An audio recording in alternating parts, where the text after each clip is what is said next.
सोचो, अगर मैं आपसे कहूं कि सिर्फ 2 सिंपल लाइंस आपको मार्केट के 70% फेक मूव से बचा सकती हैं। लेकिन प्रॉब्लम यह है कि 90% ट्रेडर्स इन्हीं 2 लाइंस की वजह से लॉस करते हैं। कंफ्यूज हो गए ना? 1 मिनट रुको, सब समझाता हूं।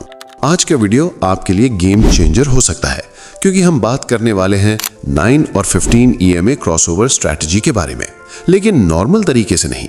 मैं आपको बताने वाला हूं कैसे फेक क्रॉसओवर को पहचानना है और कैसे सिर्फ हाई प्रोबेबिलिटी मूव पकड़ना है। हेलो ट्रेडर्स, मैं रेयान और आप देख रहे हैं लर्न विद रेयान। सबसे पहले एक सिंपल सवाल, क्या आपने कभी ऐसा एक्सपीरियंस किया है? EMA 9 ने EMA 15 को क्रॉस किया, आपने तुरंत बाय किया और नेक्स्ट 2 कैंडल में ही मार्केट रिवर्स हो गया। Stop loss hit, confidence down, फिर अगला ट्रेड भी लॉस। ये होता है whipsaw और ये ज्यादातर तब होता है जब मार्केट साइडवेज होता है। चलिए बेसिक समझते हैं।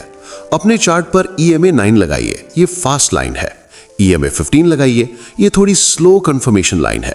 इंट्राडे के लिए 5 मिनट या 15 मिनट टाइम फ्रेम काफी प्रैक्टिकल रहता है, लेकिन याद रखिए टाइम फ्रेम से ज्यादा इंपॉर्टेंट है मार्केट स्ट्रक्चर। आप ध्यान से समझिए, जब मार्केट रेंज बाउंड होता है, दोनों EMA लाइंस एक दूसरे के करीब चिपक जाती हैं, एंगल फ्लैट हो जाता है, गैप ऑलमोस्ट 0 हो जाता है और प्राइस ऊपर नीचे रैंडम मूव करता है। यही होता है नो ट्रेडिंग जोन। इस जोन में एंट्री लेना मतलब अपने कैपिटल को अननेसेसरी रिस्क में डालना। अब बात करते हैं राइट मूव की। सही क्रॉसओवर में 3 क्लियर साइंस मिलते हैं।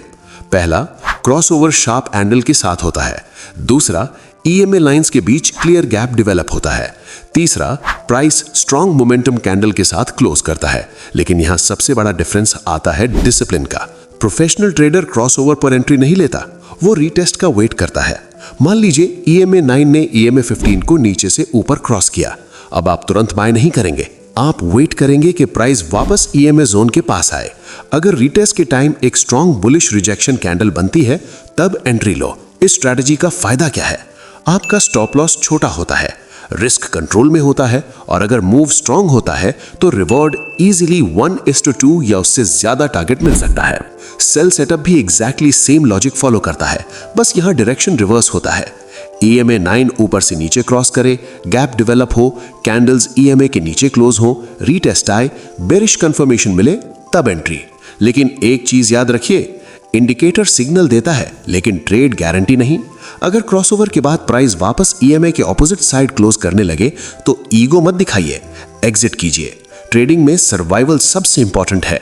आप चाहे फिबोनाची ऐड करें या फेयर वैल्यू गैप जैसा कॉन्फ्लुएंस यूज करें, वो सिर्फ प्रोबेबिलिटी इंप्रूव करता है, सर्टेनिटी नहीं देता। रियल एज होता है पेशेंस, रिस्क मैनेजमेंट और ओवर ट्रेडिंग से दूर रहना। हमेशा मिनिमम 1:2 रिस्क रिवॉर्ड मेंटेन कीजिए। एक ट्रेड मिस हो गया तो कोई प्रॉब्लम नहीं, लेकिन हर बार गलत ट्रेड ले लिया तो कैपिटल डैमेज होता है। मार्केट हर दिन अपॉर्चुनिटी देता है, लेकिन सिर्फ डिसिप्लिन ट्रेडर्स ही उसे कंसिस्टेंट प्रॉफिट में कन्वर्ट कर पाते हैं। अगर आप बिगिनर हैं तो पहले इस स्ट्रैटेजी को बैक टेस्ट कीजिए, कम से कम 50 से 100 ट्रेड्स का डेटा देखिए, फिर ही रियल मनी रिस्क कीजिए। याद रखिए, स्ट्रैटेजी सिंपल हो सकती है, लेकिन एग्जीक्यूशन सब कुछ होता है।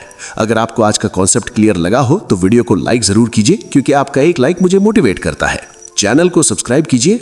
लर्न विद रेयान पर मैं वही स्ट्रैटेजीज शेयर करता हूं जो मैं खुद चार्ट्स पर टेस्ट करता हूं, बिना हाइप और बिना फेक प्रॉमिसेस के।